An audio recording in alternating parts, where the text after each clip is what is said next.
मैं गहरी नींद में सो रही थी जब मेरे पापा की कॉल दुबई से आई। मैंने नींद में फ़ोन उठाया तो आवाज़ से लग रहा था कि उनकी तबीयत ठीक नहीं है। मैंने पूछा, पापा आप ठीक तो हैं? रात के इस टाइम आपने कॉल की? वो कहने लगे, अर्पिता तुम दुबई आ जाओ, मुझे हार्ट अटैक आया है और डॉक्टर ऑपरेशन का कह रहे हैं। ये सुनकर मेरे होश उड़े थे। मैं फ़ौरन उठ बैठी। बात ही ऐसी थी, मैं रोने लगी। वो कहने लगे, चिंता मत करो, अब मैं ठीक हूँ, बस तुमसे मिले बिना ऑपरेशन नहीं करवा सकता। मैंने कहा, मैं जल्द पहुँचने की कोशिश करती हूँ। मैंने दुबई का टिकट तो ले लिया, मगर मुझे जहाज़ के सफ़र से बहुत डर लगता था। ये समझ लें कि बस जैसे ही जहाज़ टेक ऑफ करने के लिए ऊपर होता तो मेरा दिल सीने से सीधा हलक में पहुंच जाता, मेरी जान निकलने लगती। मजबूरी थी कि मेरे पापा दुबई में काम करते थे, माँ जिंदा न थी और मैं अपने पापा की इकलौती बेटी थी। यूँ तो मैं लखनऊ में रहती थी, लेकिन मेरे पापा को हार्ट अटैक पड़ा था और इस समय वो दुबई में थे। जब मुझे पता चला तो मेरा रो रो कर बुरा हाल हो गया। पापा का कहना था कि वहाँ के डॉक्टर कह रहे हैं कि जब तक आपका बाईपास नहीं हो जाता आप सफ़र नहीं कर सकते, और बाईपास से पहले वो मुझसे मिलना चाहते थे, बल्कि मैं खुद अपने पापा के पास जाना चाहती थी, उन्हीं के पास रहकर उन्हें संभालना चाहती थी। लेकिन सारी प्रॉब्लम ये थी कि मैं जहाज़ के सफ़र से डरती थी। यही वजह थी कि पिछले 10 साल से मेरे पापा दुबई में काम कर रहे थे और ज़्यादातर समय उनका दुबई में गुजरता था, लेकिन मेरी चिंता के कारण उन्हें लखनऊ आना पड़ता था, क्योंकि जब भी वो मुझे दुबई ले जाने की कोशिश करते, जहाज़ जैसे ही टेक ऑफ करने के लिए रनवे पर चलने लगता, मैं चीखने चिल्लाने लगती। मजबूरन पायलट को जहाज़ रोकना पड़ता और वो हाथ जोड़कर मुझे यहाँ से बाहर निकालते कि तुम यहाँ से निकलो ताकि हम लोग जहाज़ चला सकें। मुझे ना जाने क्यों इतना डर लगता था। मुझे लगता था कि जैसे ही जहाज़ चलेगा तो मेरा दम निकल जाएगा, मैं मर जाऊंगी या मेरी सांस रुक जाएगी। आप ये कह सकते हैं कि मुझे जहाज़ के सफ़र से शायद कोई फोबिया था, बल्कि सिर्फ जहाज़ के सफ़र से नहीं, मैं ऊंची बिल्डिंग से नीचे भी नहीं देख सकती थी। देखती थी तो लगता था कि बस किसी ने मेरे पैर पकड़ लिए हैं और अब वो मुझे बिल्डिंग से नीचे फेंक देगा और मैं धड़ाम से 5-6 फ्लोर से नीचे गिरी होंगी और मर चुकी होंगी। सिर्फ यहीं तक मेरा डर सीमित नहीं था, अगर लिफ्ट शीशे की होती तब भी मेरी जान निकलने लगती, क्योंकि जब शीशे से मैं नीचे की तरफ देखती तो मुझे लगता अब ये लिफ्ट ख़राब हो जाएगी और लिफ्ट का निचला हिस्सा बिल्कुल थोड़ा सा नीचे गिर जाएगा और मैं लिफ्ट के अंदर ही मर जाऊंगी। बस मुझे ऊंचाई से डर लगता था। मैंने तो कभी सोचा भी नहीं था कि मुझे इस तरह जहाज़ का सफ़र करना पड़ेगा। एक तो मैं अपने पापा की बीमारी की वजह से बहुत परेशान थी, फिर वो बिना ऑपरेशन के इंडिया नहीं आ सकते थे, इसलिए मेरी मजबूरी थी कि मुझे सफ़र करना था। दूसरा ये कि अकेले करना था, जो कि सबसे बड़ी प्रॉब्लम लग रही थी। पहले तो मेरे पापा होते थे तो मैं उनका हाथ ज़ोर से पकड़ लेती थी, उनके साथ लग जाती थी, लेकिन तब भी मुझे डर लगता था। और अब तो मैं अकेली थी, सफ़र करना भी ज़रूरी था, क्योंकि दुबई तक कोई भी ट्रेन नहीं जा सकती थी और मेरे पापा का ऑपरेशन भी 1 हफ्ते के अंदर अंदर था।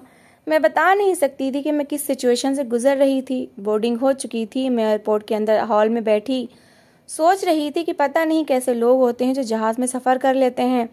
वहाँ से गुजरती हुई एयर होस्टेस को मैं अजीब नज़रों से देखने लगी कि ये भी बड़े कमाल का हौसला रखती हैं, रोज़ आती हैं रोज़ जाती हैं और मरती भी नहीं हैं। जैसे ही मैंने सामने बड़े बड़े शीशों से बाहर जहाज़ को ऊपर की तरफ चढ़ते देखा, मेरा कलेजा मुँह को आया था। मैंने आंखें बंद कर लीं, दिल तेज़ तेज़ धड़कने लगा था। मैंने सीने पर हाथ रखा और कहा, अर्पिता कुछ नहीं होगा, कुछ देर के लिए जहाज़ ऊपर उड़ेगा और फिर जैसे ही आसमान पर पहुंचेगा तुम्हारी हिम्मत बढ़ जाएगी। मैं अपने आप को समझाने की कोशिश कर रही थी। काफ़ी मुश्किल से मैंने खुद को अभी संभाला ही था कि जब मेरी फ़्लाइट का भी अनाउंसमेंट होने लगा। मैं जैसे ही जहाज़ के अंदर पहुंची, डर के मारे मेरी आधी जान निकल गई थी और आधी जान ये देखकर निकल गई कि मेरी सीट पर एक लड़के के साथ थी। मैं तो सोच कर आई थी कि किसी बड़ी उम्र की औरत के साथ बैठ जाऊंगी और उनसे कहूंगी कि मेरा हाथ कसकर पकड़ ले, क्योंकि मुझे बहुत डर लगता है। लेकिन वो तो लड़का था, कोई औरत होती तो मैं अपने दिल की बात उनसे कर लेती। खिड़की की तरफ मेरी सीट थी और खिड़की की तरफ सिर्फ 2 ही सीटें थीं, बीच में 3 सीटें थीं और बीच की सीट में जो मेरी तरफ थी उस पर एक ही मोटा और लोफर टाइप का लड़का इंसान बैठा था जो मुझे ही देख रहा था। मैं वहाँ जाकर खड़ी हो गई। मैंने कहा, सुनिए मिस्टर, ये सीट मेरी है। वो कहने लगा, तो मैंने ये कब कहा कि आप ना बैठें। फिर वो खड़ा हो गया। मैं अंदर खिड़की की तरफ जाकर बैठ गई। मुझे वो लड़का कुछ अकड़ू किस्म का लग रहा था, ये शायद थोड़ा पागल था। काले रंग की पैंट शर्ट पहनी हुई थी, सर्दियों का मौसम था इसलिए उसने जैकेट भी पहन रखी थी। मैं बैठ तो गई थी, लेकिन मुझे डर बहुत लग रहा था। जब मैंने सीट बेल्ट बांधने की कोशिश की तो वो भी नहीं बंध रही थी। जब उसने मुझे देखा तो कहने लगा, पहली बार सफ़र कर रही हो क्या? मैंने कहा, नहीं, 2-4 बार अपने पापा के साथ किया है। वो कहने लगा, अच्छा अच्छा, तभी मैं सोचूं कि बड़े आराम से सीट बेल्ट बांध रही हो और मुझे तो समझ नहीं आ रहा कि ये सीट बेल्ट कैसे बंधेगी। उसने शायद मुझ पर कमेंट पास किया था। फिर मुझसे कहने लगा, इधर देखो। उसने मेरे सामने अपनी सीट बेल्ट को बड़े आराम से बंद किया। मैंने सीट बेल्ट बांध ली और वैसे ही जैसे उसने बताया था और आराम से बैठ गई। कुछ ही देर में वहाँ पर मौजूद एयर होस्टेस भी यही सब कुछ बताने लगी। जब वो बता रही थी तो मुझे लग रहा था कि आज के जहाज़ ज़रूर क्रैश हो जाएगा, और मुझे तो ऑक्सीजन मास्क लगाना भी नहीं आता, और मैं कैसे जहाज़ के से कूद सकती हूँ। सब तो शायद ऐसे किसी हादसे के लिए तैयार होंगे और इन्हें कूदने से भी डर नहीं लगता होगा, लेकिन मैं तो हवा में ही मर जाऊंगी। पता ही नहीं मेरे दिल में ऐसे ख्याल क्यों आने लगे थे। मैं ये सोच ही नहीं सकती थी कि सफ़र बहुत अच्छा गुजर जाएगा और मैं अच्छे से दुबई पहुंच जाऊंगी। मुझे हमेशा उल्टे ख्याल ही आते थे। कभी लगता जहाज़ क्रैश हो जाएगा, कभी लगता कि जहाज़ के अंदर में मर जाऊंगी, मेरा दम घुट जाएगा। जैसे ही जहाज़ के टायर के चिड़चिड़ाने की आवाज़ आने लगी और वो चलने लगा, मुझे लगा बस अब मेरी जान निकल जाएगी। मैंने ज़ोर से अपनी सीट को दबोच कर पकड़ लिया, आंखें ज़ोर से बंद कर ली और राम का नाम जपना शुरू कर दिया। लेकिन जैसे जैसे जहाज़ की स्पीड तेज़ हो रही थी, मेरे दिल की स्पीड भी उसी हिसाब से चलने लगी। मैंने कहा, देखो अर्पिता, तुम जिंदा रहोगी, तुम्हें कुछ नहीं होगा। बस कुछ देर के लिए ही जहाज़ ऊपर की तरफ जाएगा। बस 5 मिनट का धैर्य रखो, कूल डाउन। मेरी बात सुनकर मेरे बराबर में बैठा वो लड़का हंसने लगा। कहने लगा, अच्छा, तो आपको फ्लाइट से डर लगता है। आपको क्या लगता है जैसे ही जहाज़ उड़ेगा और हवा में जाएगा तो धमाके से फट जाएगा? उसकी बात सुनकर तो मैंने उसे हैरत से आंखें फाड़ फाड़ कर देखा था। कहने लगा, ये आपको लगता है कि जहाज़ जैसे ऊपर की तरफ जाएगा जहाज़ के टायर को आग लग जाएगी और कुछ ही देर में पायलट आकर अनाउंस करेगा कि अब जहाज़ मेरे काबू से बाहर है, इसलिए किसी भी अनहोनी के लिए तैयार रहें। पता नहीं उस इंसान को क्या तकलीफ थी। एक तो पहले ही मेरे डर से जान निकली हुई थी, मैं अपने आप को बड़ी मुश्किल से संभाल रही थी, समझा रही थी, ऊपर से वो डरावनी बातें कर रहा था। मैंने कहा, आप चुप नहीं रह सकते। वो कहने लगा, मैं तो आपको सच बता रहा हूँ। आपको पता है यहाँ के आधे से ज़्यादा जहाज़ विदेश से आते हैं, और विदेश से आने वाले जहाज़ ऐसे होते हैं जो ये विदेश के लोग इन्हें एक्सपायरी कह चुके होते हैं, लेकिन एयर इंडिया उन्हें 8-10 साल और चलाता है। और जानती हो, जिस जहाज़ में हम बैठे हैं इसे भी विदेश वाले एक्सपायरी कह चुके हैं और इंडिया भेज दिया है, और इंडिया ने इसे और 11 साल चलाया है, और अब तो इसकी लाइफ भी ख़त्म हो चुकी है। पता नहीं कब कहाँ से ये फट जाए, कुछ नहीं कहा जा सकता। पहले ही मेरी डर के मारे जान निकली जा रही थी। मैंने कहा कि आपको कैसे पता? वो कहने लगा, मुझे पता है। अरे भाई, यहाँ का बच्चा जानता है। मुझे ज़्यादा डराने की कोशिश नहीं करिए। मुझे जहाज़ से डर नहीं लगता और ना ही मौत से डर लगता है। जाहिर है मौत तो आनी है, एक दिन तो इंसान को मरना ही है। वो कहने लगा, हाँ मरना तो है, लेकिन जहाज़ की मौत होती है ना, ये बड़ी ख़तरनाक होती है। इंसान बड़ी तकलीफ से मरता है। सोचिए कि अगर इस जहाज़ के ब्रेक फेल हो जाएं तो क्या होगा। ये बड़ी तेज़ स्पीड से ज़मीन की तरफ गिरेगा, और जैसे जैसे ये ज़मीन की तरफ बढ़ेगा, यहाँ बैठे पैसेंजरों की चीखें पुकार शुरू हो जाएंगी। ये सब सुन के तो मैंने उसका हाथ पकड़ लिया। तो मैंने कहा, प्लीज़ भगवान के लिए चुप हो जाओ, मुझे बहुत डर लग रहा है। पता नहीं कब जहाज़ हवा में उड़ेगा और कब मेरी जान को सुकून होगा, कब मैं दुबई पहुंचूंगी। वो कहने लगा, बधाई हो आपको, क्योंकि जहाज़ उड़ान भर चुका है। उम्मीद है आपका बाकी का सफ़र बहुत अच्छा गुजरेगा। ये सुनकर मैंने खिड़की से बाहर देखा तो मैं हैरान थी। जहाज़ तो वाकई उड़ान भर चुका था। शायद उसने मेरे डर को कम करने के लिए मुझे और डराया था। वो कहने लगा, अब मेरा हाथ छोड़ दीजिए, क्योंकि ये मेरा अपना खुद का हाथ है। टूट गया तो मेरे लिए काफ़ी प्रॉब्लम हो जाएगी, क्योंकि जिस तरह से आपने पकड़ रखा है लग रहा है कि आधी हड्डी टूट जाएगी।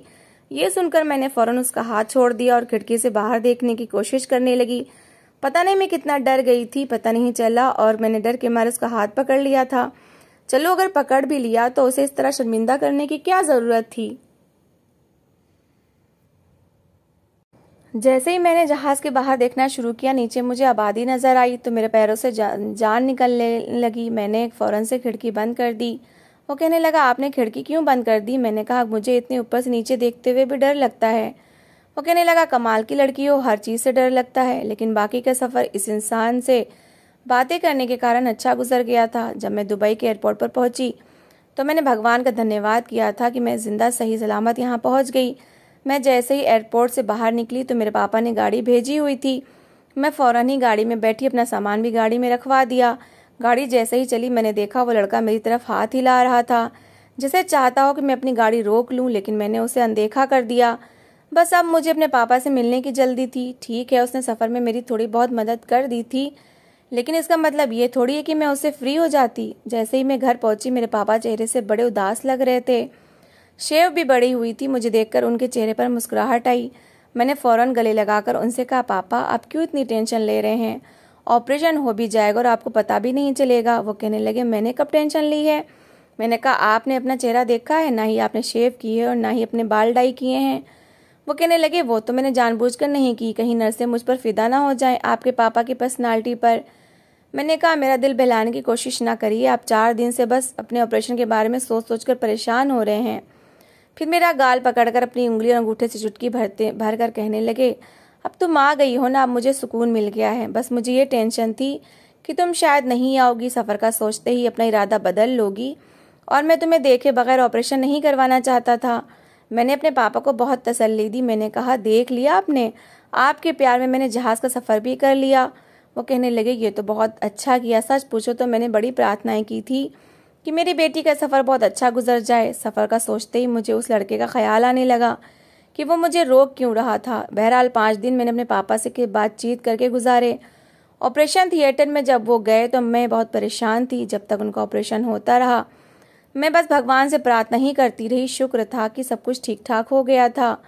कुछ दिन मैंने अस्पताल में गुजारकर अपने पापा को संभाला। 8 दिन बाद उनकी छुट्टी हो गई थी, लेकिन बहुत देखभाल बताई गई थी, इसलिए बाहर से घर के खाने पीने का सामान, राशन, हर चीज़ मुझे ही लानी पड़ रही थी। मैं सुबह ही सुबह घर के करीबी बने स्टोर में चली जाती थी और घर का सामान लेकर आ जाती थी। आज भी मैं स्टोर से सामान खरीद रही थी कि जब किसी ने मेरा हाथ पकड़ा था। जब मैंने उस इंसान को देखा कि इतनी किसकी हिम्मत है कि मेरा हाथ पकड़े, तो वही लड़का था। कहने लगा कहाँ भाग गई थी तुम, मैं पागलों की तरह तुम्हें ढूंढ रहा हूँ। मैंने कहा तुम मुझे क्यों ढूंढ रहे हो। मेरी बात सुनकर वो कहने लगा कि बस वो मुझे कुछ काम था। ये कहने के बाद वो मेरी तरफ बढ़ा तो मुझे बहुत बुरा लगा। मैंने कहा क्या काम था, इधर मेरी तरफ देख के बात करो, यहाँ वहाँ कहाँ देख रहे हो। वो कहने लगा नहीं नहीं कुछ नहीं, लाओ मैं तुम्हारा सामान तुम्हारे घर तक पहुँचा देता हूँ। मैं अपनी शॉपिंग कर चुकी थी इसलिए काउंटर पर खड़ी हो गई। मैंने कहा मैं अपने घर का पता तुम्हें क्यों बताऊं। वो कहने लगा मैं तो बस ऐसे ही पूछ रहा हूँ, चलो सामान तुम्हारे घर तक पहुँचा देता हूँ। इतना भारी सामान तुम कैसे उठाओगी। मैंने कहा तुम क्यों मुझे ढूंढ रहे थे, सच सच बताओ कि किस लिए ढूंढ रहे थे, क्या काम था। वो कहने लगा कुछ नहीं, बस जब से तुम्हें देखा था तुम्हें अच्छी लगी थी। मैंने कहा ये बात नहीं है, मैं जानती हूँ तुम मुझे क्यों ढूंढ रहे हो। क्यों ढूंढ रहे थे। वो कहने लगा क्यों, इसलिए कि तुम चोर हो। ये सुनकर उसने दाएं बाएं देखा और मुझे चुप रहने का इशारा करने लगा। बड़ी खतरनाक नज़रों से उसने मुझे देखा था।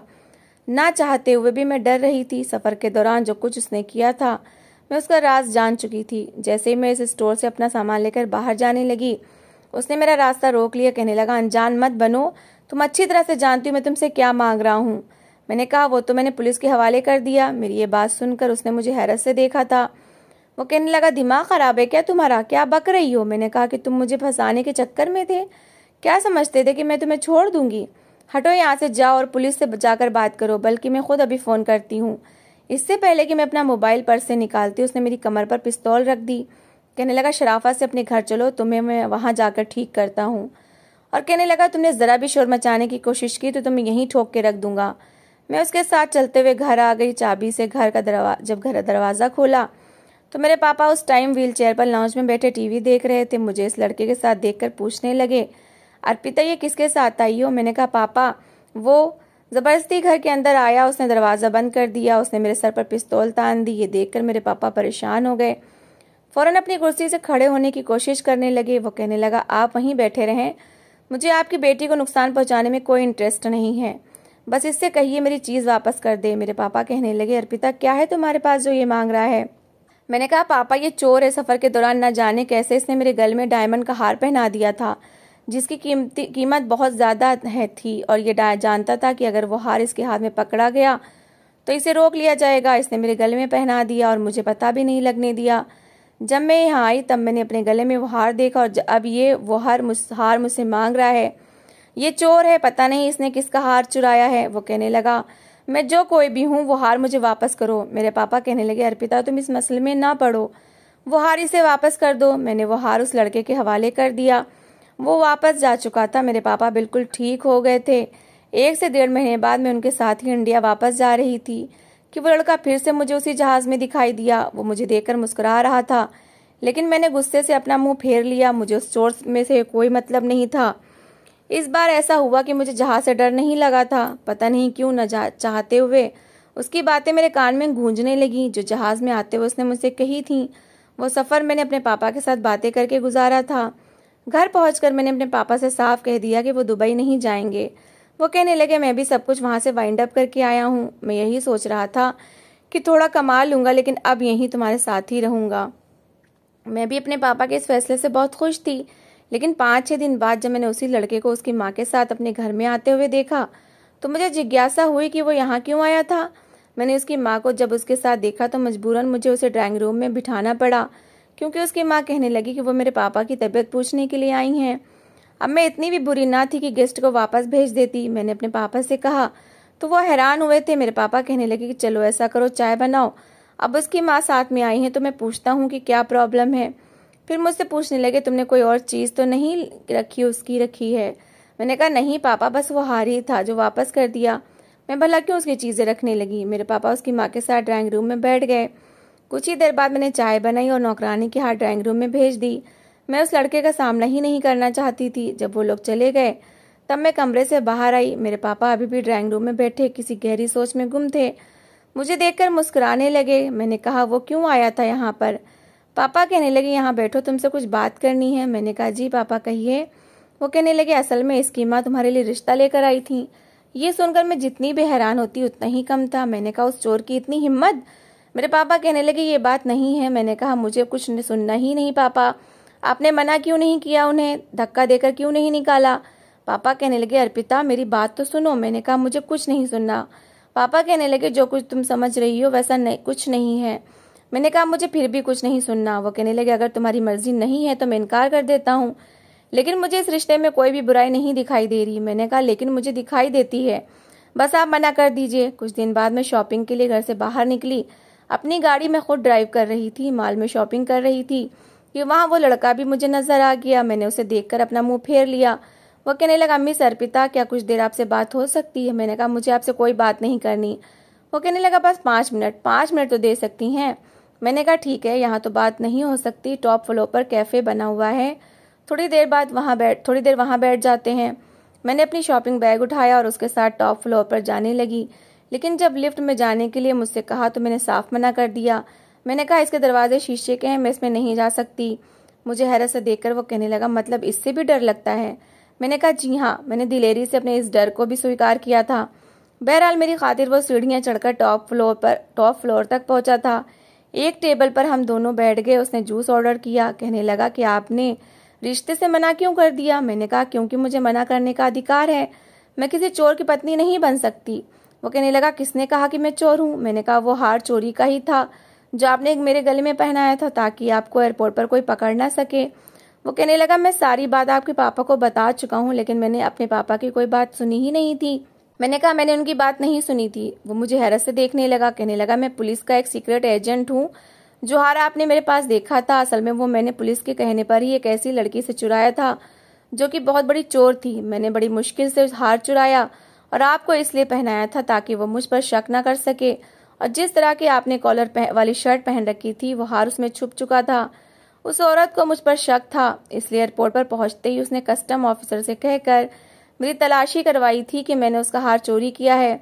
कस्टम ऑफिसर वाले ये नहीं जानते थे कि मैं इंडियन पुलिस का सीक्रेट एजेंट हूँ, इसलिए वो मुझे हार आपको पहनाना पड़ा। लेकिन जैसे ही दुबई एयरपोर्ट से बाहर पहुंचा आप वहां से जा चुकी थी। आपकी गाड़ी का नंबर मैंने नोट कर लिया था, लेकिन वो शायद एक टैक्सी थी। मैंने आपको ढूंढने की बहुत कोशिश की ताकि उस लड़की को चोर साबित कर सकूं। फिर आप मुझे मॉल में मिल गई, लेकिन आप कह चुकी थी कि हार आपके पास नहीं है, इसलिए वो मुझे सब कुछ करना पड़ा जो मैंने उस दिन किया था। जैसे ही वो हार मुझे मिला मैं पुलिस को दे चुका था, उस लड़की को भी पकड़वा चुका हूँ। लेकिन इसी बीच आप मुझे अच्छी लगने लगी, और कब बहुत अच्छी लगने लगी मुझे पता ही नहीं चला। बस सोचा कि शादी तो किसी से करनी ही है, फिर आपसे क्यों नहीं। मैंने तो बड़े अच्छे तरीके से रिश्ता भेजा था, लेकिन आपने मना कर दिया। मैं जानता था कि आपने वजह भी जानने की कोशिश नहीं की होगी, इसलिए मुझे आपको सच्चाई बताने के लिए यहाँ तक आना पड़ा, आपका पीछा करना पड़ा। उसकी बात सुनकर, उसकी ऐसी पर्सनालिटी को देखकर मैंने सोचा कि शादी तो करनी ही है, और सिद्धांत इतना भी बुरा नहीं, इसलिए मैंने रिश्ता स्वीकार कर लिया। क्योंकि कभी कभी वो सच नहीं होता जो हमारी आंखें देखती हैं या हमारी अकल सोचती है। सब कुछ और ही होता है, सच कुछ और ही होता है। तो दोस्तों, इस कहानी को लेकर आपकी क्या राय है कमेंट बॉक्स में ज़रूर बताएं, और अगर कहानी अच्छी लगी हो तो प्लीज़ इसे लाइक करें। अगर आपने अभी तक हमारे चैनल को सब्सक्राइब नहीं किया तो ज़रूर कर लीजिए। तो मिलते हैं ऐसी ही एक मोटिवेशनल कहानी के साथ। Thanks for watching.